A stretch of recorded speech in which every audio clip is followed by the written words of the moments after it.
Like comment করতে মোটেও ভুলবেন না কিন্তু। ধন্যবাদ সবাইকে। আদ্র ভাই কি করছো? ছাড়ো, সবাই দেখে ফেলবে।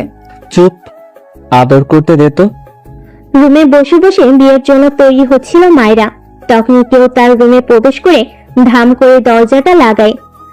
আয়নাতে সেই ব্যক্তির চেহারা দেখে তো মায়রার চক্ষু চড়ক গাছে, হাত পা প্রচন্ড পরিমাণে কাঁপছে। তার সাথে চোখ মেলাতে পারছে না, তাই মাথা নিচু করে রেখেছে। লোকটি দুই পায়ে এসে তাকে পিছন থেকে জড়িয়ে ধরে। এতে তার গরম নিঃশ্বাস মায়রার ঘাড়ে আশ্রয় পড়তেছে। তার চাপতারির স্পর্শে কেঁপে উঠছে মায়রা।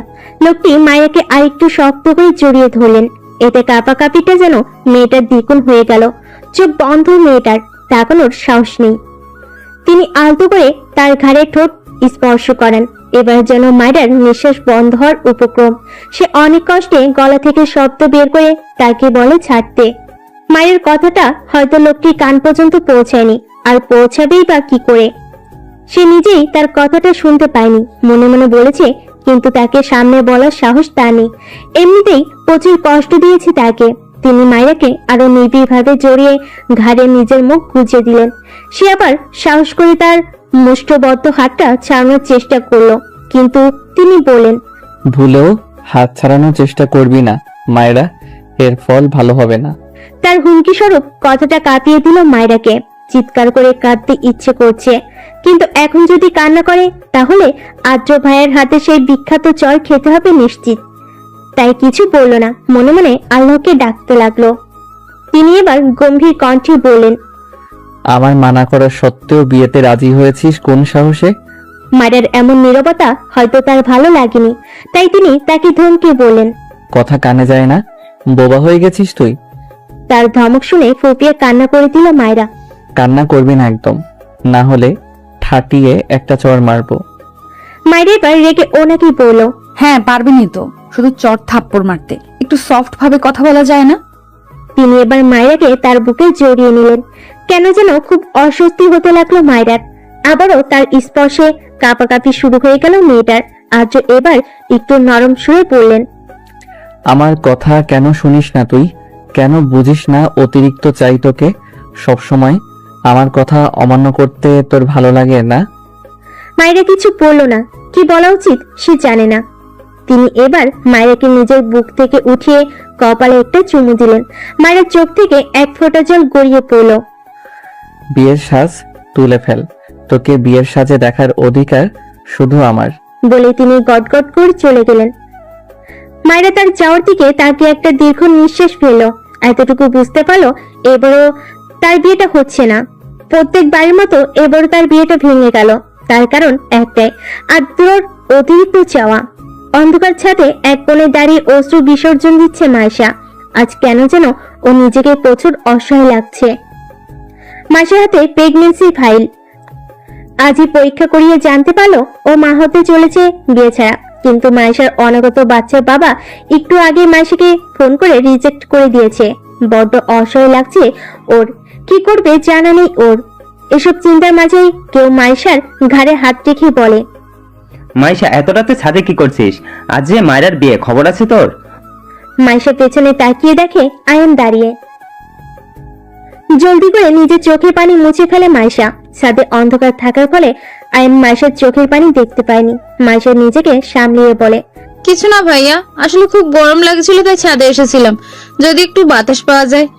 আয়ান হালকা হেসে বলে, ও আচ্ছা, তুই মায়েরার কাছে যা, ওর যদি কোনো দরকার হয়। হ্যাঁ যাচ্ছি। মাইশা নিচে চলে যায়। আয়ান কালো কুচকুচে আকাশের দিকে তাকিয়ে বলে, পৃথিবী এমন কেন? যাকে চায় তাকে পায় না, যাকে চায় না সে বারবার কাছে আসে। কেন যে তাকে অতিরিক্ত চায়? এই অতিরিক্ত চাওয়াটা যে খুব খারাপ। কথাগুলো বলে কান্না করে দেয় আয়ান। যদিও ছেলেদের অত সহজে কাঁদতে নেই, তবে আজ খুব করে কাঁদতে ইচ্ছে করছে আয়ানের। বিয়ের সাজ তুলে একটা নর্মাল ড্রেস পরে নিচে এলো মায়রা। এতক্ষণে শিওর আদ্র ভাইয়া তার বিয়েটা ভেঙে ফেলেছে। ভেতর ভেতরে খুব খারাপ লাগছে তার, তাও কিছু করেনি। নিচে নেমে দেখে আদ্র ভাইয়া সোফায় বসে ফোন টিপছে, আর তার মা শাড়ির আঁচলে মুখ গুজে কাঁদছেন, হয়তো মায়রার বিয়ে ভেঙে যাবার ফলে। এই পরিস্থিতি দেখে সামনে যাওয়ার সাহস হলো না আর। সে ফিরে চলে যাচ্ছিল, তখনই দাদুমণি তাকে গম্ভীর স্বরে ডাক দিয়ে বলে, মায়েরা, ওই দিকে কই যাচ্ছ? এখানে এসো, আমরা তোমারই অপেক্ষা করছিলাম। দাদুর কথা শুনে এক ঢোক গিলল সে। তাদের বাড়িতে সবাই দাদুমণিকে খুব ভয় পান। সে গুটি গুটি পায়ে দাদুমণির কাছে গিয়ে পড়ল। দাদুমণি কিছু বলবে? আমার পাশে বসো। মাইরা দাদুমণির পাশে বসতে যাবে, তখনই খেয়াল করলো সে যদি এখন দাদুমণির পাশে বসে তাহলে নিশ্চিত আদ্র ভাইয়ের সাথে তার ছোঁয়া লাগবে। আর সেই কাঁপাকাঁপি, তখন দাদুমণি কি যে বলবে জানে না। মাইরা অসহায় চোখে আদ্র ভাইয়ের দিকে তাকালো। তার দৃষ্টি হয়তো তিনি বুঝতে পারলেন, তাই তিনি বলেন, দাদি, আমি বাইরে যাচ্ছি, কাজ আছে। না আদ্র, তুমি আমাদের ফ্যামিলির বড় ছেলের মধ্যে একজন, তোমার দায়িত্ব এখানে বেশি, তাই তোমারও কথাগুলো শোনা উচিত।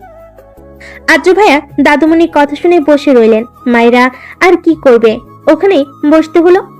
বসার পর দাদুমণি ওকে উদ্দেশ্য করে বললেন, দেখো মায়েরা, এই নিয়ে মোট 2 বার তোমার বিয়ে ভেঙে গেল।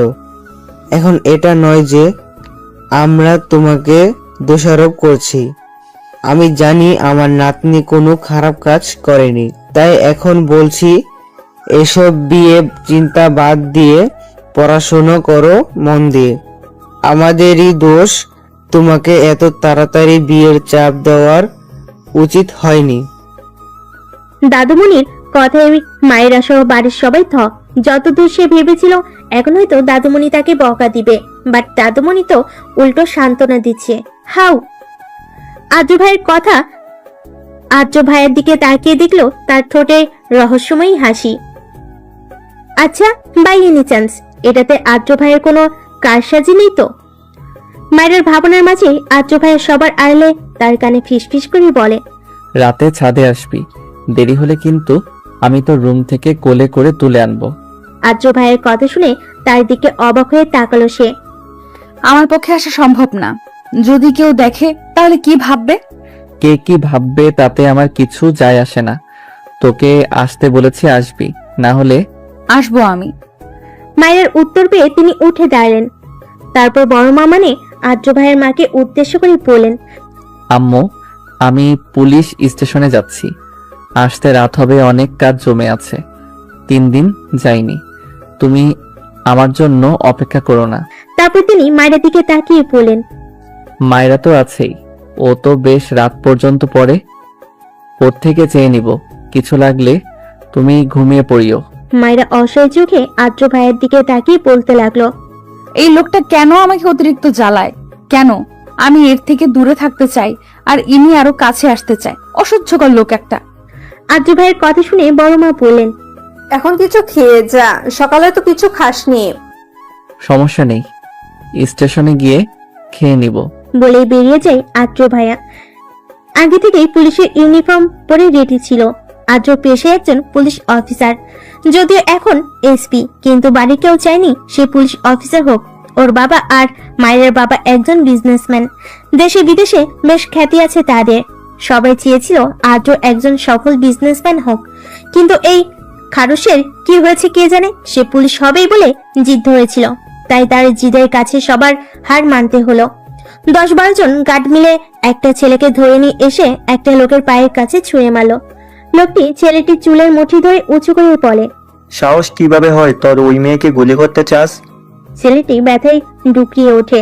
ছেলেটি বলে, বিশ্বাস করেন স্যার, আমার কোনো দোষ নাই, আমার একজন কইছিল মাইয়াডারে মারতে।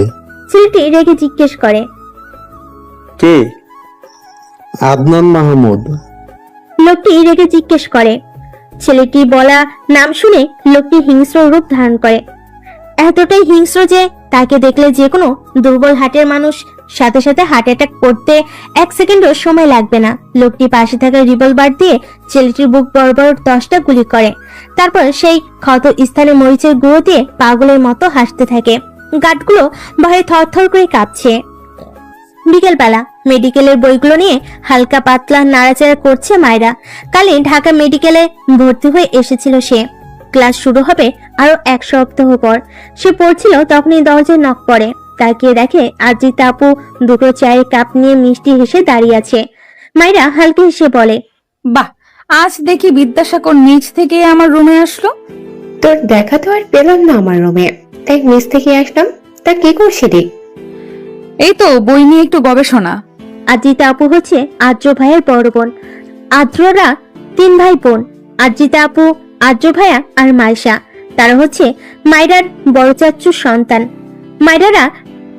মাইরার বাবা হচ্ছে ছোট। ওরা 2 ভাই বোন, মাইরা আর আয়ান। আদ্রিতা আপুর সাথে কথা বলার সময় আপু এক পর্যায়ে বলে, আচ্ছা মায়েরা, জানিস তোর বিয়ে কিভাবে ভেঙেছে? না তো। তোর বিয়ে ভেঙেছে না, কেউ ভাঙিয়েছে। মাইরা অবাক হয়ে গেল আপুর কথায়। আচ্ছা, আপু কি সব জানে? তোর বিয়ে আদ্র ভেঙেছে রে মায়েরা। ভাই আমার তোকে অনেক ভালোবাসে। মাইরা আপুর কথায় টাসকি খেলাম। মনে মনে ভাবলো, তার মানে আপু সব জানে। আপু তুমি? আমি এসব অনেক আগে থেকেই জানি, কিন্তু কিভাবে? সেটা আপাতত বলা যাবে না। আপু চলে গেল আর মাইরা তার যাওয়ার দিকে হাঁ করে তাকিয়ে আছে। এরা ভাই বোন দুটোই একরকম, রহস্যে ভরা।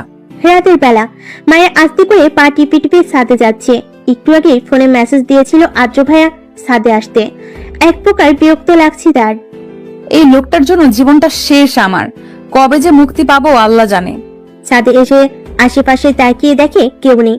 সে আস্তে করে ছাদের দরজাটা চাপিয়ে আদ্র ভাইয়ের নাম ধরে ডাক দেয়। তৎক্ষণাৎ কেউ তার মুখ চেপে ধরে পাশের দেওয়ালে চেপে ধরে। সে ভয়ে চোখ মুখ খিচে বন্ধ করে ফেলে। যখন কারো গরম নিঃশ্বাস ওর মুখে পড়ছিল তখন খুব অস্বস্তি হচ্ছিল। কিছুক্ষণ পর তার নাকে সেই চিরচেনা স্মেল আসে। যতটুকু মনে পড়ে, এই পারফিউম আদ্র ভাইয়া ইউজ করে। তার পছন্দের পারফিউম এটা। সে ধীরে ধীরে চোখ খুলে দেখে আদ্র ভাইয়া চোখ গরম করে তার দিকে তাকিয়ে আছে। তার এমন তাকানোর মানে মায়ের বোধগম্য হলো না। মায়েরা তাকে জিজ্ঞেস করলো, আদ্র ভাইয়া? আর কিছু বলতে পারলো না মায়েরা। তার আগেই তিনি ওর ঠোঁট আঁকড়ে ধরে খুব রুটি কিস করতে থাকে। তার এমন কাণ্ডে মায়েরা স্তব্ধ, হাত পা প্রচন্ড কাঁপছে। কিছুক্ষণ পর তিনি নিজ থেকে ওকে ছেড়ে দিয়ে বললেন, নেক্সট টাইম ভাইয়া বলার আগে এটার কথা মনে করবি।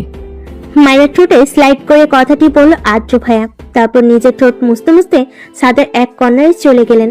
মায়ের এখনো স্তব্ধ হয়ে দাঁড়িয়ে আছে। অন্ধকার নিস্তব্ধ শহর, চারিদিকে কুয়াশা পড়েছে। সেই ঠান্ডার মধ্যে দাঁড়িয়ে আছে মায়েরা।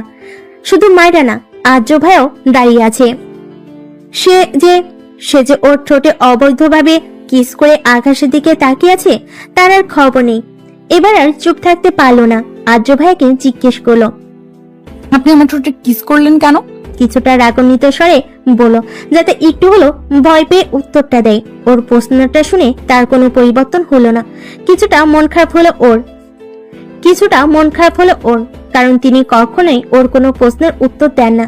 বিরক্তিকর লোক একটা। মায়েরা চলে যাচ্ছিল, তখনই পিছন থেকে আদ্র ভাইয়া তার হাত ধরে বলে, তোর ঠোঁটে অবৈধভাবে টাচ করার ইচ্ছে আমার ছিল না, বাধ্য হয়েছি।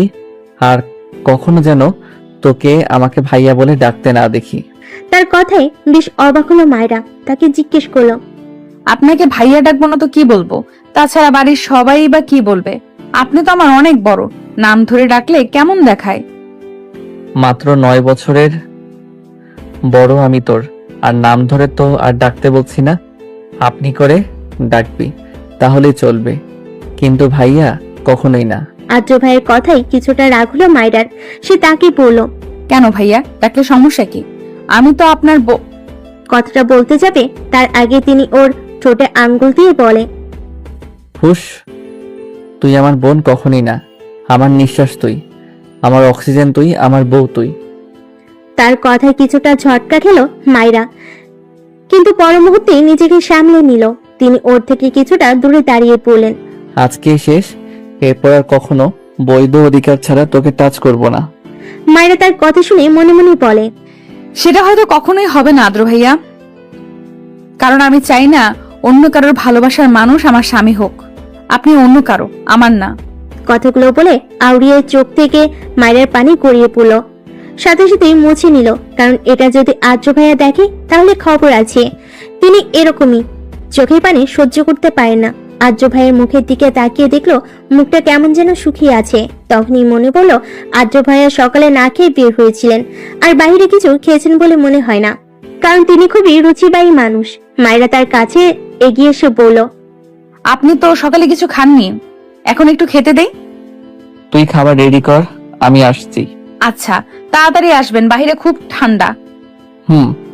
ছাদ থেকে নেমে এলো মায়েরা। টেবিলে থাকা খাবারগুলো চটপট করে ওভেন থেকে গরম করে প্লেটে পেরে নিল। কিছুক্ষণ পর আদ্র ভাইয়া নেমে আসলেন। তার চোখ দুটো বেশ লাল হয়ে আছে, হয়তো ঠান্ডার জন্য। তিনি এসে চেয়ারে বসতে বসতে মায়েরাকে উদ্দেশ্য করে বললেন, বাসার সবাই খেয়েছে? হুম। তুই খেয়েছিস? মায়েরা কি বলবে বুঝতে পারছিল না, কারণ সে এখনো খায়নি। আর এটা যদি আদ্র ভাইয়া জানে, নিশ্চিত বকে খেতে হবে।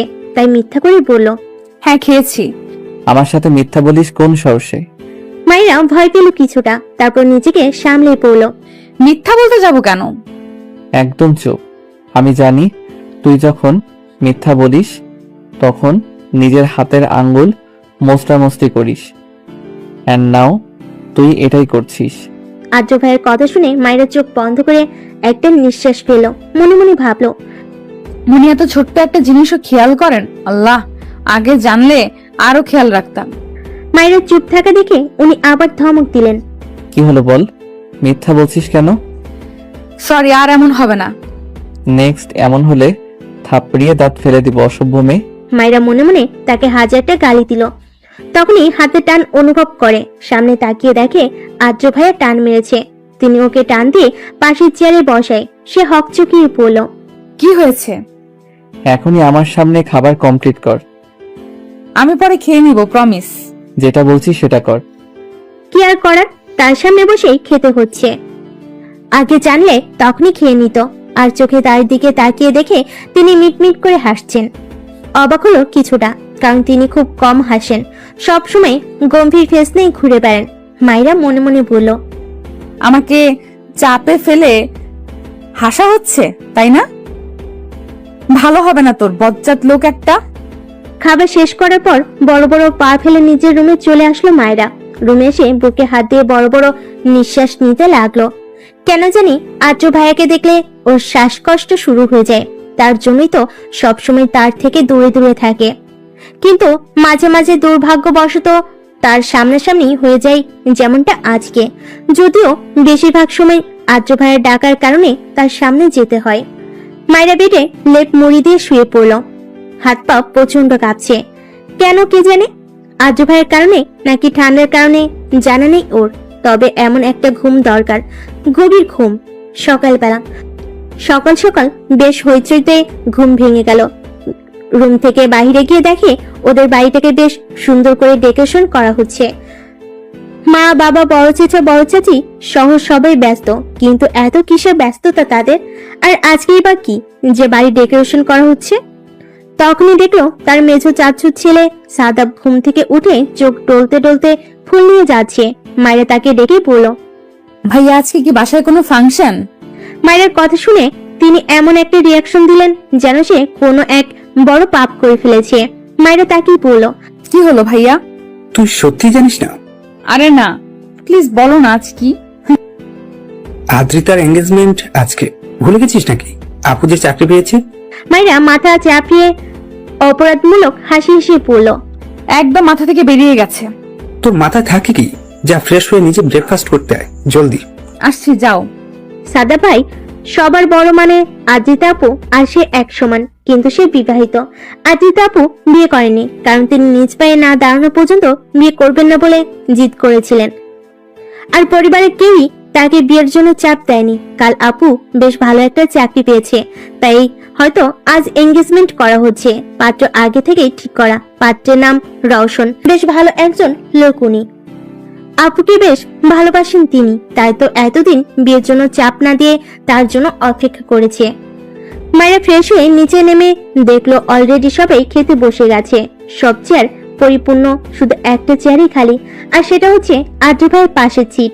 মায়েরাকে দেখে সাদিয়া ভাবি বলল, কি হলো মায়েরা, আদ্রর পাশে গিয়ে বসো। মায়েরা ভাবির দিকে অসহায়ভাবে তাকালো, কিন্তু কোনো কাজ হলো না। শেষে আদ্র ভাইয়ের পাশেই বসতে হলো। সাদিয়া ভাবি হচ্ছে সাদা ভাইয়ের একমাত্র প্রেয়সী, মানে বউ আর কি। বেশ ভালোবাসে তার একে অপরকে। খাবার টেবিলে বসা মাত্র মায়েরা বড় আম্মুকে বলে, বড় আম্মু, আমাকে খেতে দাও জলদি। বড় আম্মু মুচকি হেসে বললেন, দিচ্ছি, বস। এটা মায়েরার প্রত্যেক দিনের রুটিন, বড় আম্মুর হাতে খাওয়া। শুধু মায়েরার না, মাইশারও একই অভ্যাস। কিছুক্ষণ পর মাইশা আসলো। ওর মুখটা বেশ মলিন দেখাচ্ছে। চোখের নিচে কালো দাগ পড়ে গেছে মনে হচ্ছে। কত রাত যেন ঘুমায়নি। মা শেষে চুপচাপ বসে নিজের প্লেট নিয়ে বলল, আমু খেতে দাও। ওর কথাই সবাই বেশ অবাক হলো, কারণ ও আর মায়েরা কখনো নিজ হাতে খায়নি। সবসময় বড় আম্মুই তাদের খাইয়ে দেয়। সাদিয়া ভাবি মাইশাকে উদ্দেশ্য করে বলেন, কি হলো মাইশা, আজ আমুর কাছে খাবে না? মাইশা গম্ভীর কণ্ঠে বলেন, ভাবি আমি এখন বড় হয়েছি, তাই নিজের হাতেই খেতে পারি। মাইশার এমন অদ্ভুত আচরণে সবাই হতভম্ব। কেউ অতটা মাথা ঘামালো না, কারণ মাইশার মাঝে মাঝে এমন করে, পরে আবার নিজ থেকে ঠিক হয়ে যায়। খাওয়ার সময় মায়েরা মাইশাকে জিজ্ঞেস করলো, মাইশা, আমাদের তো ড্রেস কেনা লাগবে, তুই যাবি আমার সাথে শপিং এ?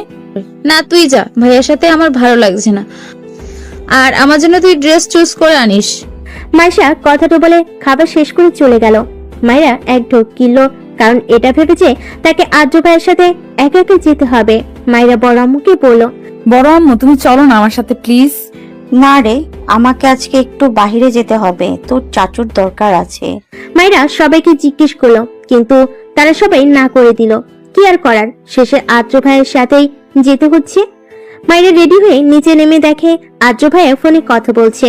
তাকে ডিস্টার্ব করলো না। তিনি কথা বলা শেষ করে মায়েরাকে বললেন, রেডি হয়েছিস? আচ্ছা চল। তারপর বেরিয়ে গেল তারা।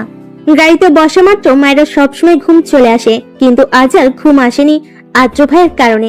শপিং মলে পৌঁছে তিনি মায়েরার হাত ধরলেন। মায়েরা ভুরু কুঁচকে তার দিকে তাকালো। কি হলো?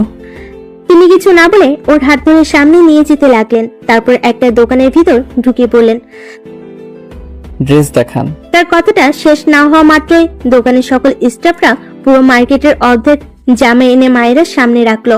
মায়েরা অবাক হয়ে তার দিকে তাকালো। তিনি পায়ের উপর পা তুলে বললেন, চুজ কর জলদি। মায়েরা নিজের মন মতো কয়েকটা ড্রেস নিল, তারপর তাকে বলল, হয়ে গেছে। তিনি মায়েরার হাতের দিকে তাকিয়ে পড়লেন, মাত্র 2টা? আর লাগবে না। আদ্র ভাইয়া মায়েরার কথা শুনে পিছন গিয়ে প্রায় 7-8টার মতো ড্রেস এনে দোকানের মালিককে বললেন, সব প্যাক করে দিন। মায়েরা অবাক হয়ে তার দিকে তাকিয়ে আছে। শপিং মল থেকে বেরানোর পর ওর চোখ পড়ল ফুচকার দিকে। সে আদ্র ভাইয়ের দিকে অসহায় ভাবে তাকিয়ে বলল, আমি ফুচকা খাবো। রেস্টুরেন্ট থেকে কিনে দিব। এখানকার ফুচকা ভালো না, পেট খারাপ হবে। কিন্তু মায়েরা তো জেদ ধরে বসেছে যে সে এখানকার ফুচকাই খাবে। অবশেষে তিনি রাজি হলেন। ফুচকার দোকানে গিয়ে ওর মাথায় একটা দুষ্টু বুদ্ধি এলো। ও আদ্র ভাইয়ের দিকে তাকে একটা মুচকি হাসি দিল। তিনি ভুরু কুঁচকালেন। ও মনে মনে বলল, এবার বুঝবেন আমাকে জ্বালানোর মজা। আদ্র ভাইয়া ওর মুচকি হাসি দেখে ভুরু কুঁচকালেন। তিনি ওকে কিছু বলতে যাবেন, তখনই তার ফোনে কল আসে। তিনি ফোন রিসিভ করে পাশে চলে যায়। আদ্র ভাইয়া যাওয়ার পর মায়েরা জলদি করে ফুচকা বিক্রি করা মামাটাকে বলল, মামা, 1 প্লেট অনেক বেশি ঝাল দিয়ে বানাবেন, যাতে খেয়ে কান্না করে দেয়। ওর কথা শুনে লোকটি হতভম্ব হয়ে যায়। তিনি বলেন, কি কো মামা, এত ঝাল খাইতে পারবা? আরে মামা, এটা আমার জন্য না, আমার সাথে যে লোকটি এসেছে তার জন্য। আসলে তার মুখে কোনো স্বাদ নেই, তাই ডক্টর বলেছে তাকে বেশি করে ঝাল খাওয়াতে, তাহলেই স্বাদ ফিরে আসবে।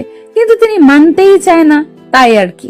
ওর কথাটা তিনি বিশ্বাস করে ফেললেন। তিনি বলেন, আচ্ছা মা। মায়েরা মনে মনে বেশ হাসলো। আদ্র ভাইয়ের কি হবে তা ভাবতেই ওর বেশ হাসি পাচ্ছে। কিছুক্ষণ পর আদ্র ভাইয়া আসলেন। ওর প্লেটে 2টা ফুচকা দেখে তিনি চোখ ছোট ছোট করে জিজ্ঞেস করলেন, 2 প্লেট খেতে পারবি? মায়েরা মিষ্টি এসে উত্তর দিল, আমি কেন, আপনিও খাবেন, তাই তো 2 প্লেট অর্ডার দিলাম। তিনি আবারও নাক সিটকিয়ে বললেন, কখনো না, আমি এসব ফুটপাতের খাবার খাই না। প্লিজ আদ্র, আমার একটা রিকোয়েস্ট রাখবেন না? মায়ের কথা শুনে ওর হাত থেকে প্লেট নিয়ে বলে, খাচ্ছি, বাট আজকেই লাস্ট এন্ড তোর জন্য। ওকে। তিনি চামচ দিয়ে একটা ফুচকা মুখে দেওয়ার পরই কেমন যেন কেঁপে উঠলেন। বুঝে গেল ঝালটা বেশি দেওয়া হয়েছে। কিন্তু অদ্ভুত ভাবে তিনি একবারও থামলেন না। গপ গপ করে এক একটা ফুচকা খেতে লাগলেন। মায়েরা আর ফুচকা বিক্রেতা মামা অবাক হয়ে তাকিয়ে আছে। আদ্র ভাইয়ের চোখ মুখ সহ নাকের ডগা পুরো লাল হয়ে আছে, তাও তিনি থামছেন না। ওনার মুখ এতটাই লাল বর্ণ ধারণ করেছে যে সুই দিয়ে খোঁচে দিলে রক্ত পড়া শুরু করবে নিশ্চিত। মায়ের এবার বেশ ভয় হলো। তার কাছে গিয়ে পড়ল, প্লিজ থামুন, আপনার চোখ মুখ লাল হয়ে গেছে। বাট তিনি কোনো রেসপন্স করলেন না। পুরো প্লেট শেষ করে ওর হাতে 1000 টাকার নোট ধরিয়ে দিয়ে বললেন, তোর খাওয়া শেষ হলে পে করে আসিস, আমি গাড়িতে বসছি। বলেই চলে গেলেন। মায়েরা চটজলদি করে পে করে দিল। আপাতত ওর খাওয়ার রুচি নেই। কে জানে ওদিকে আর্য ভাইয়ের কি অবস্থা। গাড়িতে গিয়ে নিজের সিটে বসলো। আর্য ভাইয়ের দিকে তাকিয়ে দেখলো তিনি নিজের সিটে হেলান দিয়ে জোরে জোরে নিঃশ্বাস নিচ্ছেন আর একটু পর পর পানি খাচ্ছেন, কিন্তু কোনো কাজ হচ্ছে না। ঝাল এতটা বেশি দেওয়া হয়েছে যে আর্য ভাইয়ের অবস্থা আরো খারাপ হয়ে যাচ্ছে। আর্য ভাইয়ের অবস্থা দেখে চোখে পানি চলে আসলো মায়রার। মনে মনে অনেক অনুশোচনা হচ্ছে, কেন যে এমন করলো। মায়রা আর সহ্য করতে পারছিল না তার এমন অবস্থা, তাই চোখ বন্ধ করে নিজেকে শক্ত করে নিল। তারপর নিজের সিট বেল্ট খুলে তার ঠোঁট দুটো আঁকড়ে ধরে যতটুকু সম্ভব তার ঝাল কমানোর চেষ্টা করলো। ওর এমন কাজে আর্য ভাইয়া চোখ বড় বড় করে তাকিয়ে আছেন ওর দিকে। হয়তো কখনো আশা করেনি ও এমন কিছু করবে। কিছুক্ষণ পর তার থেকে সরে এসে মাথা নিচু করে তাকে জিজ্ঞেস করলো, ঝাল কমেছে? তিনি বাঁকা হেসে জবাব দিলেন, অনেকটা। মায়েরা মুগ্ধ দৃষ্টিতে তার বাঁকা হাসির দিকে তাকিয়ে আছে। ওর খেয়ালও নেই ও একটু আগে কি করেছে। তিনি ওকে বললেন, এমন ঠোঁটের স্পর্শ পেলে প্রতিদিন ঝাল খেতে রাজি আছি। এটাই লাস্ট ছিল, আর আশা করবেন না। আমি এটা বাধ্য হয়ে করেছি। সেটা তো বিয়ের পর দেখা যাবে। By the way, thanks for it. মায়ের ঠোঁটের দিকে ইশারা করে বললেন তিনি। কেন যেন হঠাৎই প্রচুর লজ্জা করছে মায়ের। ধুর, কেন যেন বেটাকে ঝাল খাওয়াতে গেলাম, শেষে ফাঁসলাম তো আমি। এ কি কখনো ঠিক করতে পারবো কিনা জানি না। মনে মনে কথাগুলো আউড়িয়ে নিজের চোখ বন্ধ করে রাগ কন্ট্রোল করার চেষ্টা করলো মায়েরা। আদ্র মুচকি হাসছে আর ড্রাইভ করছে, মাঝে মাঝে মায়ের দিকে তাকাচ্ছে। আদ্র জানতো যে মায়ের ওর প্লেটে ঝাল মিশিয়েছে, তা সত্ত্বেও ও পুরো প্লেট শেষ করেছে। কেন করেছে তা জানা নেই ওর। আদ্র মনে মনে বেশ খুশি বলা চলে। মায়েরা একটা হোটেল রুমে বসে আছে। মনের ভেতর চিন্তা থাকলেও মুখে হাসি ফুটিয়ে রেখেছে। মাইশার মন বলছে কোনো খারাপ কিছু হতে চলেছে, কিন্তু মাইশা ঠিক করেছে না, ওর সাথে কোনো খারাপ কিছু হবে না। মেঘ ওকে মেনে নিবেই। মেঘ হচ্ছে মাইশার বয়ফ্রেন্ড আর মাইশার অনাগত বাচ্চার বাবা। মেঘ আজ একটু আগে মাইশাকে ফোন করে এই হোটেল রুমটাতে আসতে বলেছে, কারণ হিসেবে বলেছে বাচ্চার ব্যাপারটা দেখবে। মাইশার মেঘের কথা শুনে বেশ খুশি হয়েছে, কিন্তু ও আর কি জানে মেঘ ওর জন্য যে মৃত্যুর জাল পেতে রেখেছে। মায়েরা বাসে এসে এক দৌড়ে নিজের রুমে চলে গেল, কারণ আপাতত আর্য ভাইয়ের মুখ দেখার সাহস তার নেই। তাহলে নিশ্চিত লজ্জে আজর মৃত্যু হবে, এন্ড তার পরের দিন নিউজ পেপারে হেডলাইন হবে বিখ্যাত শিল্পপতি রাসেল খানের মেয়ে লজ্জায় মারা গেছে। তখন ব্যাপারটা বেশ খারাপ দেখাবে। তাই আর্য ভাইয়ের থেকে নিজেকে আড়াল করলো ও। রুমে এসে দরজা লাগিয়ে জোরে কয়েকটা শ্বাস নিল। ওই মুহূর্তের কথা মনে পড়তেই কেন যেন গালগুলো লাল টকটকে হয়ে যাচ্ছে। আয়নার সামনে দাঁড়িয়ে নিজের গালে একটা থাপ্পড় দিল। এত বোকা কেন তুই মায়েরা? কেন? শুধুমাত্র তোর জন্য আজ এই পরিস্থিতি হলো। ইস, কে জানে কালকে সকালবেলা আদ্র ভাইয়ের সামনে কিভাবে মুখ দেখাবো। হিংস্র সেই লোকটি টেবিলের উপর পা তুলে বসে আছে, হাতে রিভলভার নিয়ে এসে এক গভীর চিন্তায় মগ্ন। তখনই লোকটির কেয়ারটেকার সাহিল এসে পড়ল। স্যার। লোকটি রিভলভার থেকে নিজের নজর সরিয়ে সাহিলকে স্ক্যান করে ওকে জিজ্ঞেস করে, এনি নিউজ? জি স্যার। বল। স্যার, ম্যামকে যে গুলি করতে চেয়েছিল সেই লোকটা আজ রাতের ফ্লাইটেই সুইজারল্যান্ড যাচ্ছে। তো তোরা বসে বসে কি করছিস? যা প্রস্তুতি নেওয়া শুরু কর, আজ রাতেই ওনাকে ধরতে হবে। Okay sir. সাহিল চলে যাওয়ার পর বাঁকা হাসে লোকটি। লক্ষ্যের অনেক কাছে চলে এসেছে, জাস্ট আরেকটু অপেক্ষা, দেন আমার মিশন সফল হবে। মাইশা বসেছিল, ঠিক তখনই মেঘের আগমন। মুখে রহস্যময়ী বাঁকা হাসি। মেঘ দেখতে বেশ হ্যান্ডসাম, যে কোনো মেয়ে ওর উপর ঘায়েল। হয়তো এই সৌন্দর্য দেখেই মাইশা ওর প্রেমে পড়েছে। মেঘকে দেখে মাইশা দৌড়ে ওকে জড়িয়ে ধরে বলে, মেঘ, আমি জানতাম তুমি কখন আমাকে ফিরিয়ে দেবে না, তাই তো আমাকে ডেকেছো, তাই না? মেঘ মাইশাকে বেশ জোরে একটা ধাক্কা দেয়, যার কারণে পড়তে পড়তে বেঁচে যায় মাইশা। মাইশা অবাক হয়ে মেঘের দিকে তাকায়। কে বলেছে আমি তোর মতো একটা চিপ মেয়েকে অ্যাকসেপ্ট করবো? আমি তোকে এখানে রেখে এনেছি তোর বাচ্চা নষ্ট করতে, যাতে ভবিষ্যতে আমার আর মিহির লাইফে কাটা হয়ে দাঁড়াতে না পারিস তুই। মাইশা স্তব্ধ। দুপুর 2:30। মায়েরা ছাদে দাঁড়িয়ে আছে প্রায় 1 ঘন্টা হলো। কিছুই ভালো লাগছে না। বারবার ওই মুহূর্তের কথা মনে পড়তেই অনুশোচনা কাজ করছে, কিন্তু এখন আর অনুশোচনা করে কোনো লাভ নেই। শুধু শুধু নিজের সময় নষ্ট করা। ছাদ থেকে নেমে দ্বিতীয় ফ্লোরে এসে দেখে বাসা পুরোপুরি ডেকোরেট করা হয়ে গেছে। সন্ধ্যার পরে আপুর এঙ্গেজমেন্ট হবে, তাই সবাই বেশ ব্যস্ত, একমাত্র ও ছাড়া। রেলিং ধরে নিচে তাকিয়ে দেখলো আদ্র ভাইয়ের কানে ব্লুটুথ লাগিয়ে কথা বলছে আর ডেকোরেট করতে আসা লোকগুলোকে কাজ দেখাচ্ছে। কাজে ভুল হলে ধমক না দিয়ে সুন্দরভাবে বুঝিয়ে দিচ্ছেন। মায়েরা তার দিকে এক দৃষ্টিতে তাকিয়ে আছে। এত শীতের মতো আদ্র ভাইয়ের কপালে বিন্দু বিন্দু ঘাম জমা হয়েছে। বড় বড় ঘন চুলগুলো কপালে এসে জমা হয়েছে। আদ্র ভাইয়া দেখতে বেশ ফর্সা।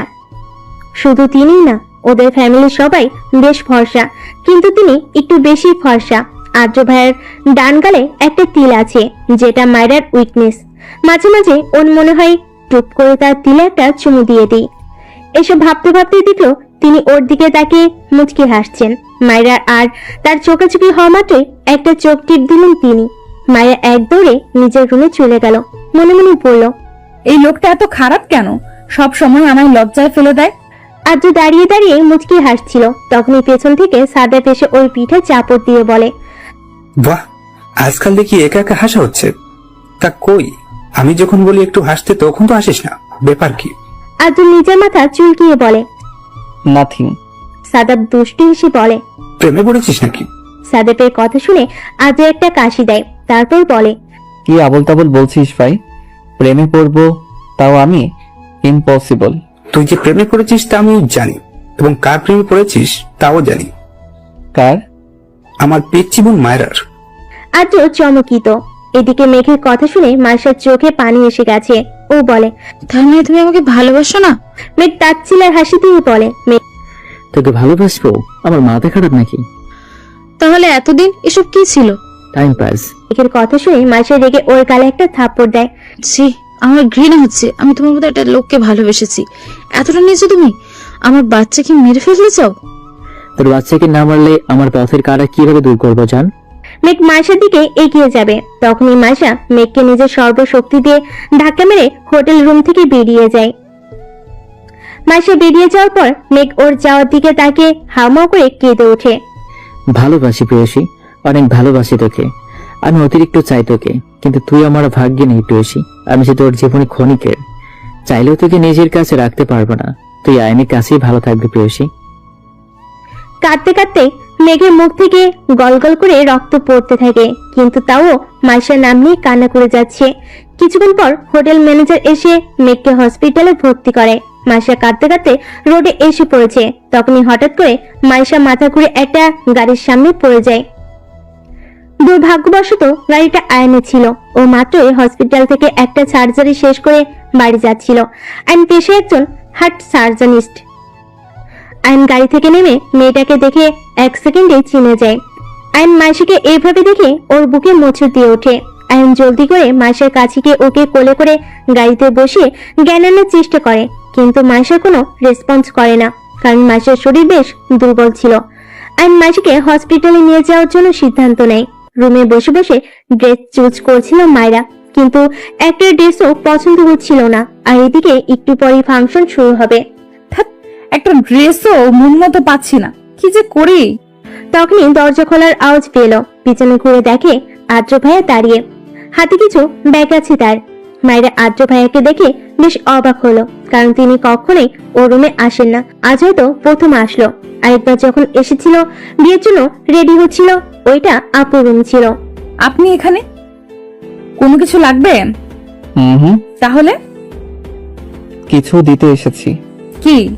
আদ্র ভাইয়া ওর সামনে এসে সামনে বসা ছোট ছোট চুলগুলোকে কানে পিঠে গুঁজে দিলেন। মায়েরা আদেশে আর লজ্জায় চোখ বন্ধ করে নিল। তিনি ওর হাতে তার আনা ব্যাগগুলো ধরিয়ে দিয়ে বললেন, এখানে কিছু ড্রেস আছে, আজকের ফাংশনে এটাই পরবি। আচ্ছা। তিনি মায়ের গাল দুটো ধরে কপালে একটা চুমু দিয়ে গটগট করে বেরিয়ে গেলেন। মায়ের এখনো চোখ বন্ধ করে আছে। তিনি যাওয়ার পর চোখ খুলে একটা প্রশান্তির শ্বাস নিল। আদ্র ভাইয়া সামনে থাকলে কেন যেন ওর লজ্জায় মরে যেতে ইচ্ছে করে, জানা নেই কেন। তার দেওয়া ব্যাগগুলো খুলে দেখতে লাগলো। ব্যাগের ভেতরে ড্রেসগুলো দেখে ওর চক্ষু চড়ক গাছে। আদ্র ভাইয়ের চয়েস এতটা ভালো জানা ছিল না ওর। ব্যাগের ভিতরে একটা ডার্ক নীল কালারের গাউন ছিল। পুরো গাউনে নীল আর সাদা কালারের স্টোন বসানো, বেশ সুন্দর দেখতে গাউনটা। আদ্রিতা রুমে বসে বসে অস্থিরভাবে পায়চারি করছে। বেশ অস্থির এবং নার্ভাস ফিল হচ্ছে ওর, কারণটা যে একমাত্র রওশন তা ও জানে। এতদিন পর রওশনের সামনাসামনি হবে ভাবতে লজ্জে কুকড়ে যাচ্ছে ও। আদ্রিতার রওশনের বিয়ে পারিবারিকভাবে ঠিক হলো। রওশন ওকে পাগলের মতো ভালোবাসে। রওশনের আদ্রিতার সাথে করা আচরণগুলো দেখলে মনে হবে ওরা আগে থেকেই পরিচিত। আদ্রিতা যে রওশনকে পছন্দ করে না এমনটা না, আদ্রিতাও রওশনকে ভালোবেসে ফেলেছে ওর পাগলামোগুলো দেখে। এতদিন রওশনের সাথে যোগাযোগ হয়নি, এর কারণটাও আদ্রিতায় চেয়েছিল যে বিয়ের আগে এবং যতদিন পর্যন্ত ওর চাকরি হবে না ততদিন পর্যন্ত কথা বলা যাবে না। রওশনও সাদরে গ্রহণ করেছিল আদ্রিতার সিদ্ধান্ত। আজ প্রায় 4 বছর আবার পুনরায় দেখা হতে যাচ্ছে ওদের। সন্ধ্যায় মায়েরা রেডি হয়ে নিচে নামতে আদ্র ভাইয়াকে দেখে কিছুটা টাসকি খেলো, কারণ আদ্র ভাইয়ের ড্রেস আর ওর ড্রেসের কালার একদম ম্যাচ। আর স্পেশালি আদ্র ভাইয়াকে বেশ হ্যান্ডসাম লাগছে। মায়েরাকে দেখে আদ্র হা করে ওর দিকে তাকিয়ে আছে। তখনই পিছন থেকে ওর ফ্রেন্ড রাহুল ওকে ধাক্কা দিয়ে বলে, এভাবে দেখিস না, ভাবির নজর লেগে যাবে। বলেই বাকি সব সহ ওরা হেসে দেয়। আদ্র রাহুলের দিকে চোখ গরম করে তাকায়। এদিকে মায়ের দিকে একজন লোভাতুর দৃষ্টি নিক্ষেপ করে তাকিয়ে আছে, কিন্তু মায়েরা সেই লোকটিকে লক্ষ্য করেনি। লোকটি শয়তানি হাসি দিয়ে বলে, আজ রাতে একে আমার চাই। মায়েরা আদ্র ভাইয়ের থেকে চোখ সরিয়ে স্টেজে আদ্রিতা আপুর দিকে গেল। রওশন ভাইয়েরা এখনো আসেনি। আপু কখন থেকে একা বসে আছে। মায়েরা আপুর কাছে গিয়ে বলল, আপু। আপু মায়ের দিকে তাকিয়ে মুচকি হাসি দেয়, তারপর বলে, আজকে তোকে অনেক সুন্দর লাগছে মায়েরা, ড্রেসটা বেশ সুন্দর। আঁটো দিয়েছি বুঝি? দেখেছিস আমার ভাইয়ের চয়েস কতটা বেটার? ও আপু, এসব কথা রাখো তো।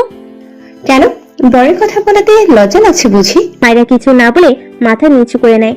মায়েরা আর আদ্রিতা কথা বলছিল, তখনই ওই লোকটা আসে যে কিনা মায়ের দিকে লোলুপ দৃষ্টিতে তাকিয়েছিল। তিনি এসে মায়েরার গা ঘেঁষে দাঁড়ান। মায়েরার বেশ অস্বস্তি হচ্ছে লোকটার কারণে। লোকটি আদ্রিতার উদ্দেশ্যে বলে, কেমন আছো আদ্রিতা? জি আলহামদুলিল্লাহ। আমাকে চিনতে পেরেছো? আপনি রওশনের ফ্রেন্ড না, রাহুল না? লোকটি আদ্রিতার সাথে কথা বলার পর মায়ের দিকে বাজে দৃষ্টিতে তাকায়, কিন্তু ও কিছু বলতেও পারছিল না রওশন ভাইয়ের বন্ধু বলে। লোকটি আদ্রিতা আপুকে জিজ্ঞেস করে, তা এই সুন্দরীটা কে? আমার চাচাতো বোন। ওনারা দুজন কথা বলছিল, তখনই আদ্র ভাইয়ের আগমন ঘটে। মায়েরা মনে মনে প্রশান্তির শ্বাস ফেলে। আদ্র ভাইয়াকে দেখা মাত্রই রাহুল নামে লোকটা বলে, তুমি আদ্র না? জি। কেমন আছো? এই তো, আপনি? ভালো। আচ্ছা, আপনার কথা বলুন, আমার মায়ের সাথে একটু কাজ আছে। কথা শেষ না করা মাত্রই তিনি মায়ের হাত টেনে রাহুলের কাছ থেকে সরিয়ে নেয়। আদ্র ভাইয়া মায়েরকে বাসার ছাদে এনে দেওয়ালে চেপে ধরে জিজ্ঞেস করে, তুই ওই লোকটার গা ঘেঁষে কেন দাঁড়িয়েছিলি? মায়েরা কাঁপা কাঁপা কণ্ঠে বলে, আমি কই দাঁড়ালাম, তিনিই তো এসে আমার গা ঘেঁষে দাঁড়িয়ে আমাকে কেমন বাজে দৃষ্টিতে দেখছিলেন। কি? আজকে তো ওই লোকটাকে মেরেই ফেলবো। আদ্র ভাইয়া কথাটা বলে নিচে যাচ্ছিল, তখনই মায়েরা পিছন থেকে তার হাত টেনে বলে, আপুর এঙ্গেজমেন্টে কোনো সিক্রেট করবেন না প্লিজ। তো তুই কি বলছিস? ওই লোকটাকে ছেড়ে দিব আমি? ইম্পসিবল। ছাড়তে তো বলছি না, জাস্ট ফাংশনটা শেষ হতে দিন, আপু না হলে অনেক কষ্ট পাবে। আদ্র ভাইয়া মায়ের কথা শুনে কিছু একটা ভাবলেন, তারপর ওকে উদ্দেশ্য করে বললেন, ঠিক আছে, বাট পুরো ফাংশনে তোকে আমার সাথে থাকতে হবে। আচ্ছা। আদ্র ভাইয়া মায়ের হাত ধরে নিচে নেমে গেলেন। মায়েরা মনে মনে ভাবলো, যাক, সিক্রেট থেকে তো বাঁচা গেছে, ফাংশনের পরেও সামলে নেওয়া যাবে। নিচে আসা মাত্রই রাহুল মায়েরাদের দিকে এগিয়ে আসে। তাকে দেখা মাত্রই আদ্র ভাইয়ের চোখগুলো লাল টকটকে হয়ে যায়। মায়ের ভয় হচ্ছে যদি আদ্র ভাইয়া তার রাগ কন্ট্রোল করতে না পারে তখন কি হবে। রাহুল এগিয়ে এসে বলে, আরে তোমরা কই ছিলে? ফ্যাশন তো শুরু হয়ে গেছে। আদ্র ভাইয়া দাঁতে দাঁত চিপে বলে, আমাদের একটু কাজ ছিল। ও তা মায়েরা, তোমার সাথে তো পরিচিত হওয়া হয়নি, চলো একটু পাশে গিয়ে কথা বলি। মায়েরা কিছু বলতে যাবে, তার আগে আদ্র ভাইয়া গট গট করে বলতে থাকে, ওর ফুল নেম তাহিরা ইসলাম মায়রা। এবার মেডিকেল ফার্স্ট ইয়ারে পড়বে। ও এই বাড়ির সর্বকনিষ্ঠ মেয়ে। বয়স 18 হবে আর কয়েক মাস পর। ও অনেক ভদ্র মেয়ে। কোনো ছেলের সাথে কথা বলা পছন্দ করে না, শুধুমাত্র কাজিন ছাড়া। আর কিছু জানার থাকলে আমাকে জিজ্ঞেস করবেন। থ্যাঙ্কস। আদ্র ভাইয়া কথাগুলো বলে মায়ের হাত ধরে সামনে নিয়ে যায়। মায়েরা পিছে তাকিয়ে দেখে রাহুল ওর দিকে ভেবা চেকা খেয়ে তাকিয়ে আছে। ওর বেশ হাসি পেল, তাই ফিক করে হেসে দিল। ওকে হাসতে দেখে আদ্র ভাইয়া ভুরু কুচকে জিজ্ঞেস করলেন, হাসছিস কেন? এমনি। মায়েরা আর আদ্র ভাইয়া স্টেজে গিয়ে দেখে রওশন ভাইয়া আর আজিত আপু কথা বলছে। ওদের দেখা মাত্রই রওশন ভাইয়া মুচকি হাসি দেয়, তারপর বলে, কেমন আছেন আপনার লাভ বার্ডস? রওশন ভাইয়ের কথা শুনে মায়েরা অবাকের চরম পর্যায়ে। মনে মনে ভাবলো, তার মানে রওশন ভাইয়াও জানে। হায় আল্লাহ, না জানি আরো কত লোক জানে। যদি একবার এই কথা তুর্নার কানে যায় তাহলে তো। তুনার কথা মনে করতেই কপালে বিন্দু বিন্দু ঘাম জমা হয় মায়রার। মায়রা ওর হাত আদ্র ভাইয়ার থেকে সারিয়ে নিল। আর যাই হোক, ও কারো জীবনে খেলতে পারবে না। বেঘুরে ঘুমাচ্ছে মাইশা। একটু আগে ওকে ঘুমিয়ে ইনজেকশন দিয়েছে আয়ান। আয়ান একটা রিপোর্ট হাতে নিয়ে কেবিনের সোফায় বসে পড়ে। রিপোর্টটা মাইশার প্রেগন্যান্সি রিপোর্ট ছিল। আয়নের মুখে চিন্তার রাশ স্পষ্ট। ও ভাবছে, মাইশা প্রেগনেন্ট, তাও ওর আবার বিয়ে হয়নি। কার বাচ্চার মা হবে ও? বাসায় জানলে কি যে হবে। আয়নের ভাবনার মাঝে মাইশা ঘুমের মধ্যে কেমন যেন অদ্ভুত আচরণ করতে থাকে। বারবার কারো নাম নিয়ে বিড়বিড় করতে থাকে ও। আয়ন মাইশার মুখের কাছে কান নিয়ে শোনার চেষ্টা করে ও কি বলছে। মাইশা বলে, মেঘ, মেঘ, আমাকে ধোকা দিও না। ও আমাকে ভালোবাসে, ও আমাকে ভালোবাসে। তাহলে মাইশার বাচ্চাটার বাবার নাম কি মেঘ? আজিতাপুর পাশে মনমরা হয়ে বসেছিল মায়রা। কেন যেন কিছুই ভালো লাগছে না। আদ্র ভাইয়া ওর না কথাটা মনে পড়তেই বুকে কেমন যেন মুছে দিয়ে উঠেছে। কিন্তু কেন ও তো আর আদ্র ভাইকে ভালোবাসে না? মায়রা এসব কথা ভাবছিল, তখনই আম্মু এসে বলে, মায়রা, তোর রুমে আমার ফোনটা রেখে এসেছি মনে হয়, একটু এনে দে না মা। আচ্ছা, যাচ্ছি। উপরে যাওয়ার আগে আদ্র ভাইয়ের দিকে তাকিয়ে দেখলো তিনি তার বন্ধুদের সাথে কথা বলায় ব্যস্ত। কেন যেন তাকে ডিস্টার্ব করতে ইচ্ছে করলো না, কারণ তিনি কখনো এমন ফ্রি টাইম পান না। মায়েরা একা একাই উপরে গেল। মায়েরা যখন উপরে যাচ্ছিল তখন সেটা দেখে শয়তানি হাসি দেয় রাহুল। মায়েরা উপরে যাওয়া মাত্রই রাহুল সবার চোখ আড়াল করে মায়ের পিছু পিছু যায়। 3-4 বছরের একটা বাচ্চার ছবি নিয়ে কাঁদছে একজন বৃদ্ধ লোক। বৃদ্ধ লোকটির বয়স 60 বছর তো হবেই। বৃদ্ধ লোকটি বাচ্চাটির ছবিতে চুমু দিয়ে কেঁদে বলে, আর কত অভিমান করে থাকবি দাদু, এবার তো ফিরে আয়। তুই 13টা বছর দূরে থেকেছিস, কতদিন তোকে দেখি না, একবার ফিরে আয় দাদু। বৃদ্ধ লোকটি কাঁদছিলেন। তখনই রুমে ঢুকে আদনান মাহমুদ। মুখে বিরক্তি সাফ স্পষ্ট। তিনি বিড়বিড় করে বললেন, আজ এই বুড়োকে কি বাহানা দিব কে জানে। আদনান মাহমুদকে দেখা মাত্র বৃদ্ধ লোকটি তার চোখের পানি মুছে আশার আলো নিয়ে তার দিকে তাকিয়ে জিজ্ঞেস করে, কোনো খবর পেলি সুহার আদনান? তিনি ন্যাকা কান্না করে বলে, না বাবা, অনেক খুঁজেছি, সোহার কোনো খোঁজ পেলাম না। বৃদ্ধ লোকটি আশার আলো যেন নিমিষেই নিভে যায়। আম্মুর ফোন নিয়ে রুম থেকে বের হতে যাচ্ছিল মায়রা। তখনই রাহুল রুমে ঢুকে দরজা লক করে ওর দিকে অদ্ভুত ভাবে তাকায়। রাহুলের এমন দৃষ্টিতে ওর প্রচন্ড ভয় হচ্ছে। রাহুলকে দেখেও জিজ্ঞেস করলো, আপনি এখানে কেন? মজা নিতে এসেছি বলে রাহুল ওর দিকে এগিয়ে আসছিল। ও বুঝতে পারলো তার কোনো খারাপ উদ্দেশ্য আছে। মায়েরা চিৎকার দিতে যাবে তার আগে উনি এসে ওর মুখ চেপে ধরে। ভয়ে থরথর করে কাঁপছে মায়েরা। বারবার আদ্র ভাইয়ের কথা মনে পড়ছে ওর। রাহুল ওর গাউনের 2 হাতা টান দিয়ে ছিঁড়ে ফেলে।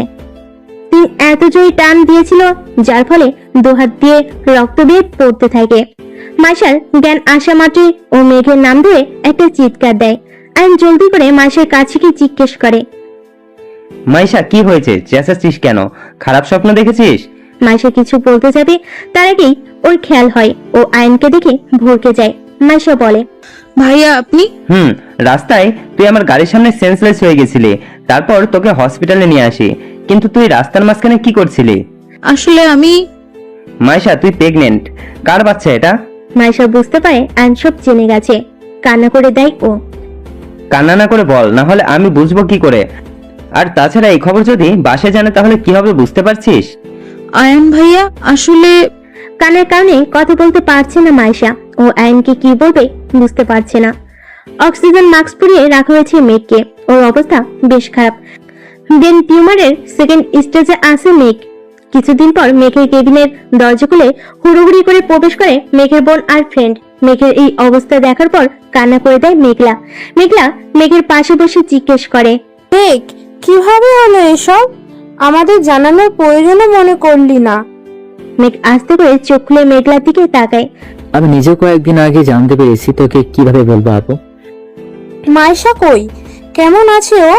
মাইশা তো প্রেগনেন্ট ছিল, ওকে কি বলেছিস? মেঘ সব খুলে বলে যে ও মাইশের সাথে কি ব্যবহার করেছে আর কি বলে।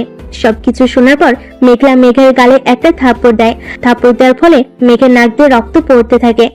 মেঘলার হাজবেন্ড ফাঁড়ি শেষে মেঘলাকে ধুয়ে বলে, মেঘলা, তুমি পাগল হয়ে গেছো?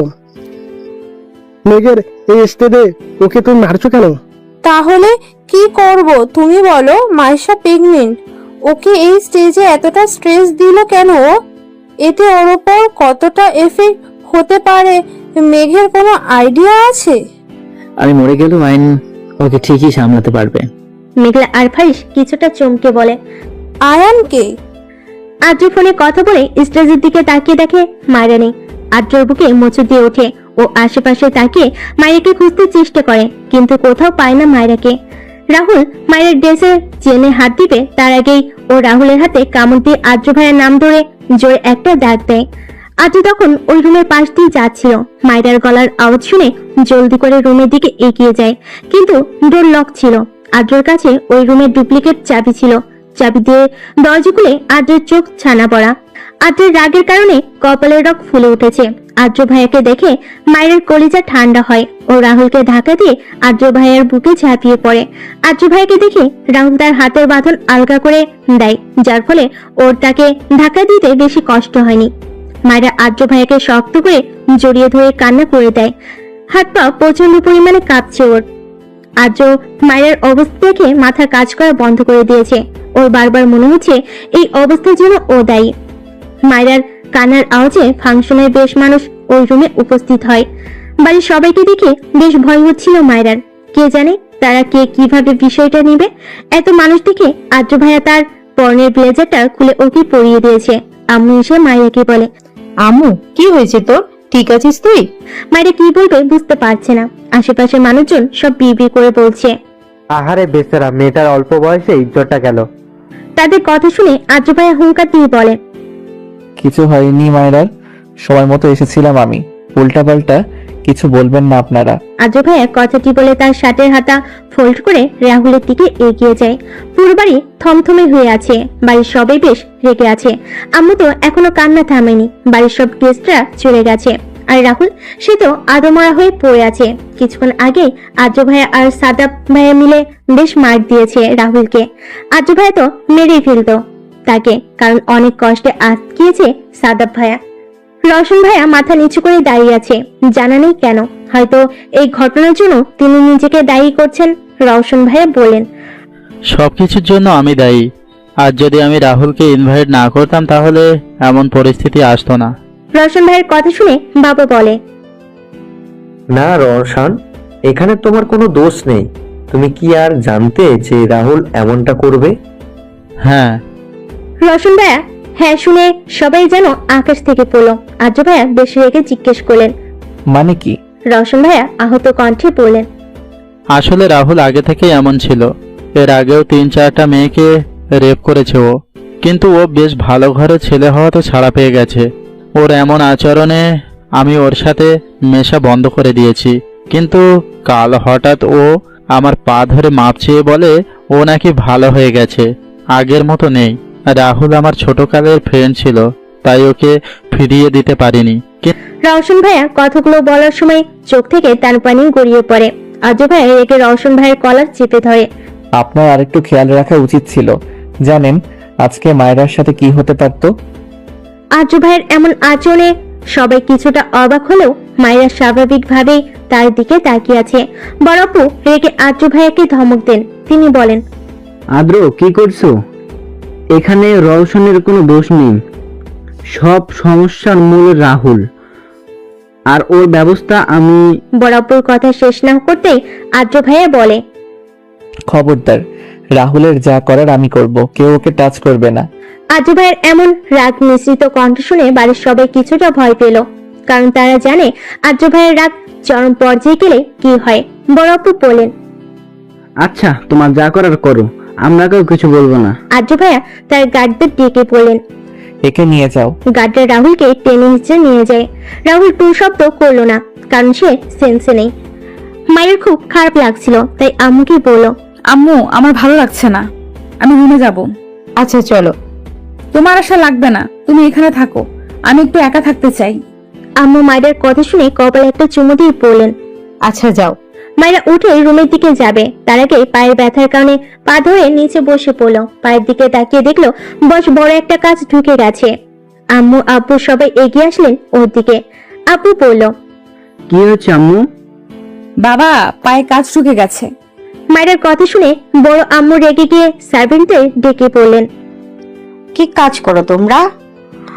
ঠিকভাবে বাসাটা পরিষ্কার করতে পারো না? সার্ভেন্টদের মধ্যে একজন রেগে বললেন, চুপ করো আর দেখো এখানে আরো কোনো কাচের টুকরো আছে কিনা। সার্ভেন্টরা নিজেকে পরিষ্কার করতে লাগলো। আদ্র ভাইয়া এসে মায়েরাকে কোলে তুলে নিলেন। মায়েরা তার দিকে অবাক হয়ে তাকিয়ে আছে। আশেপাশে তাকিয়ে দেখে সবাই আদ্র ভাইয়ের দিকে তাকিয়ে আছে। আদ্র ভাইয়া ভুরু কুঁচকে বললেন, এভাবে তাকিয়ে আছে কেন সবাই? তুই ওকে কোলে নিলি কেন? আমি ওকে রুমে নিয়ে ব্যান্ডেজ করে দিব। এমনিতেও ও তো এখন আর উপরে যেতে পারবে না। হ্যাঁ, সেটাই ভালো। তুই মায়েরাকে ব্যান্ডেজ করে দিস, আর হ্যাঁ, খেয়াল রাখিস যেন ও ব্যথা না পায়। হুম। বড়ম্বর উদ্দেশ্যে কথাটি বলে আদ্র ভাইয়া ওকে কোলে করে উপরে নিয়ে যান। মায়েরা লজ্জায় মাথা নিচু করে আছে, হাত পা প্রচন্ড কাঁপছে। এই প্রথম আদ্র ভাইয়ের কোলে উঠলো মায়েরা, তাও বাড়ির সবার সামনে। ইস, কেন যে পায়ে কাজ ঢুকতে গেল, তাহলে হয়তো এতটা লজ্জার সম্মুখীন হতে হতো না। আদ্র ভাইয়া মায়েরকে রুমে এনে সোফায় বসিয়ে দিলেন। তারপর ফার্স্ট এইড বক্স এনে ওর হাতের দিকে হাত বাড়াবেন। তার আগে মায়েরা তার হাত ধুয়ে বলে, আমি হাতের রক্ত ক্লিন করতে পারবো। জানা আছে কি ক্লিন করবি, এখন আমাকে আমার কাজ করতে দে। তার ধমকে কেঁপে উঠলো মায়েরা ওর সিদ্ধান্তে অটল। তাকে দিয়ে ওর হাত স্পর্শ করাবে না, এটাই ভেবে রেখেছে। কিন্তু তিনি ওর কথা শুনলেন না। ওর হাত থেকে আস্তে আস্তে ব্লাড ক্লিন করতে লাগলেন। তার এক একটা স্পর্শ যেন ওর শ্বাস থমকে দেওয়ার জন্য যথেষ্ট। কেন যে আদ্র ভাইয়ের স্পর্শে এতটা অদ্ভুত ফিলিংস আসে জানেনি। কই, সাদ্দাব ভাই যখন ওর হাত ধরে তখন তো এমন কোনো অদ্ভুত ফিলিংস হয় না। তাহলে আদ্র ভাইয়ের টার্সে কেন এমন হয়? এসব ভাবতে ভাবতে ওর গাল দুটো লাল টমেটোর মতো হয়ে ওঠে। আদ্র ভাইয়ের দিকে তাকিয়ে দেখে তিনি মনোযোগ সহকারে ব্লাড ক্লিন করতে ব্যস্ত। হাতের ব্লাড ক্লিন করা হলে তিনি অতি যত্ন সহকারে হাতে ব্যান্ডেজ করে দেয়। তারপর ওর দিকে তাকিয়ে বাঁকা হাসি দিয়ে বলে, তোর এই টমেটোর মতো গাল দেখলে ইচ্ছে করে কামড়ে খেয়ে ফেলি। আদ্র ভাইয়ের কথা শুনে তার দিকে ড্যাপ ড্যাপ করে তাকিয়ে থাকে, পরে মাথা নিচু করে নেয়। লোকটা এতটা বেহায়া কেন? সবসময় কোনো না কোনো কথায় আমাকে লজ্জায় ফেলে দেয়। আমি বেহায়া দেখেই তো তুই এত ভদ্র। বেহায়া না হলে তোর মতো নিরামিষকে হ্যান্ডেল করতাম কি করে? তার থেকে কথা শুনে ওর মাথায় চক্কর দিয়ে উঠলো। মায়েরা তাকে বলে, আপনি আমার মনের কথা শুনলেন কি করে? মনের কথা কেন, আমি তোর সব কথাই শুনতে পাই। তোর চোখের ভাষা, তোর ইশারা, সব। ভালোবাসি যে তোকে, এতটুকু না বুঝতে পারলে কি করে হয়? তার কথা শুনে কি উত্তর দিতে জানে না, কিন্তু এতটুকু জানে তিনি ওকে প্রচন্ড ভালোবাসে। কিন্তু এই ভালোবাসার কোনো মানে নেই, এটা অসমাপ্ত ভালোবাসা। এটা কখনো পূর্ণতা পেতে পারবে না। বেশ খারাপ লাগছে ওর, বুকে চাপ অনুভব করছে অনেক। কেন যেন এই কথাগুলো ভাবলেই খারাপ লাগা কাজ করে। হঠাৎই অনুভব করলো কেউ ওর পা স্পর্শ করেছে। তাকিয়ে দেখে আদ্র ভাইয়া। জলদি করে পা সরিয়ে নিল ও। ওর পা সরানোর কারণে বিরক্ত হয়ে বললেন, কি হয়েছে, পা সরালি কেন? আপনি আমার পা টাচ করছেন কেন? পা না টাচ করলে ওষুধ কি মুখ দিয়ে লাগাবো?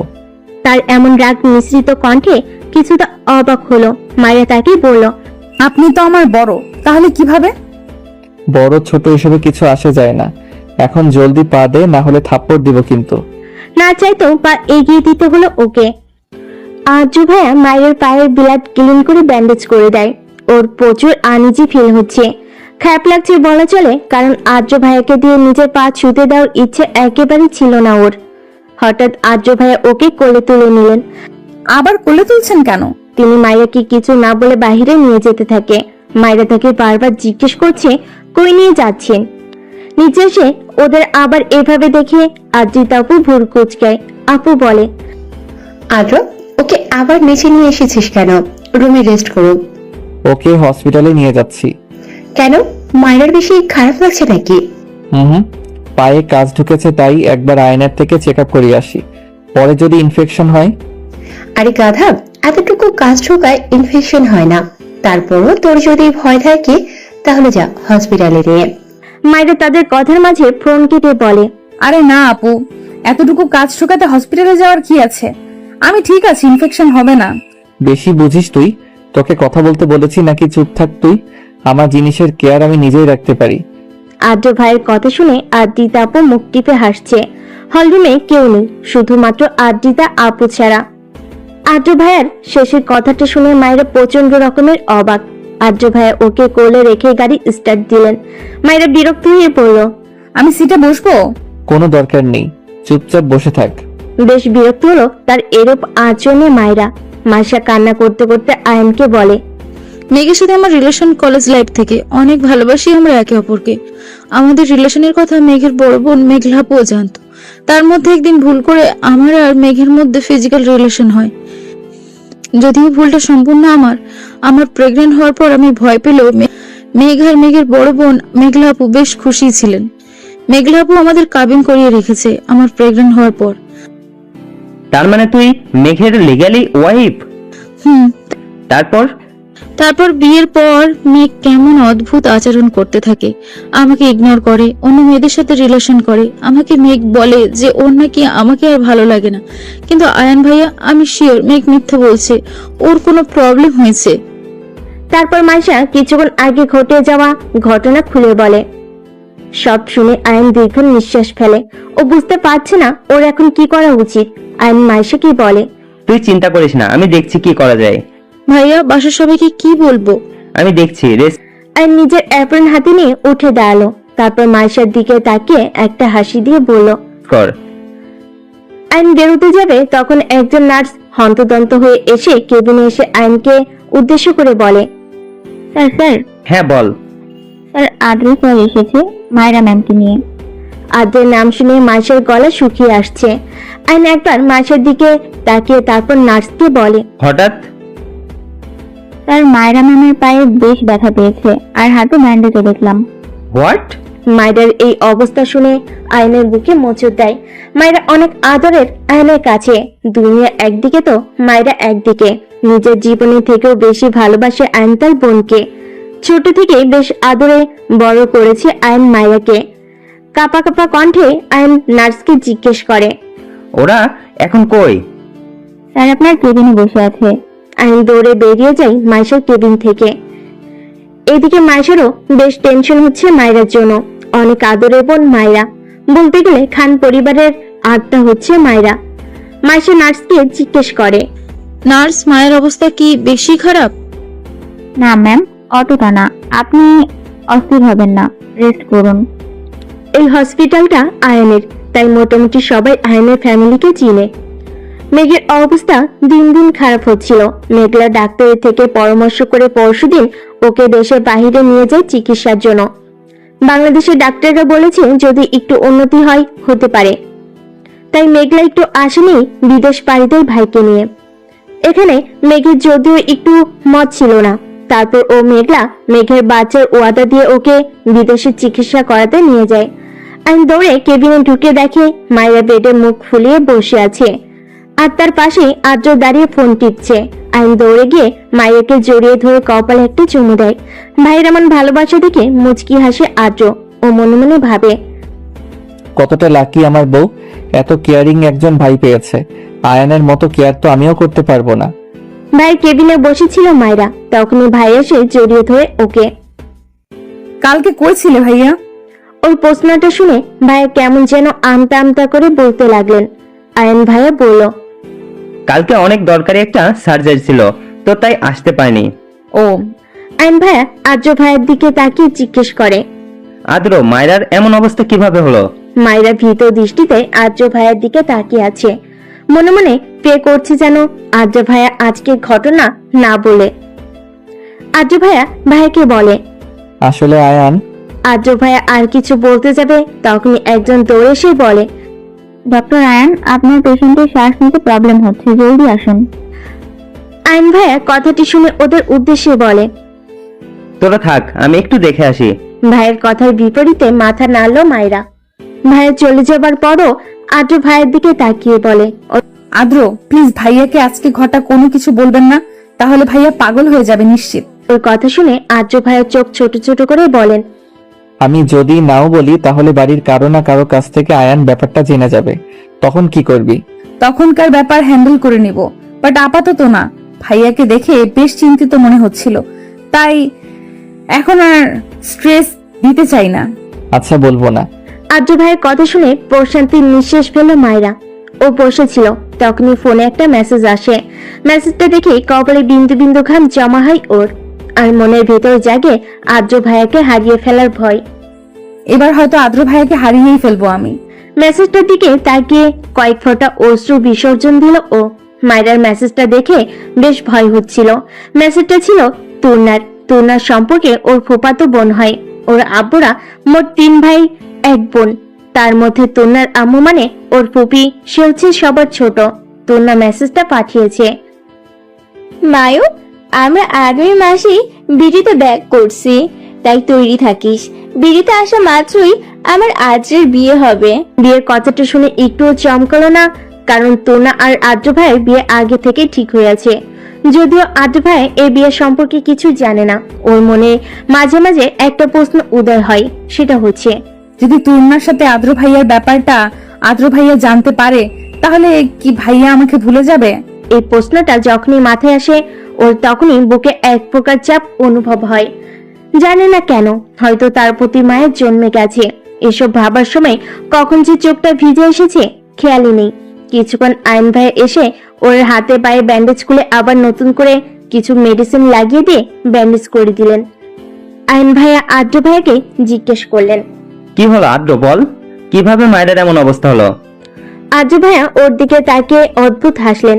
এই হাসির অর্থ জানা নেই ওর। আদ্র ভাইয়া বললেন, জানিস না তোর বোন কতটা কেয়ারলেস, তেমন ভাবে কেয়ারলেস ভাবে চলতে গিয়ে এটা করিয়েছে। আদ্র ভাইয়ের কথা শুনে ভাইয়া ওর দিকে চোখ গরম করে তাকালেন। ওর প্রচুর রাগ লাগছে আদ্র ভাইয়ের প্রতি।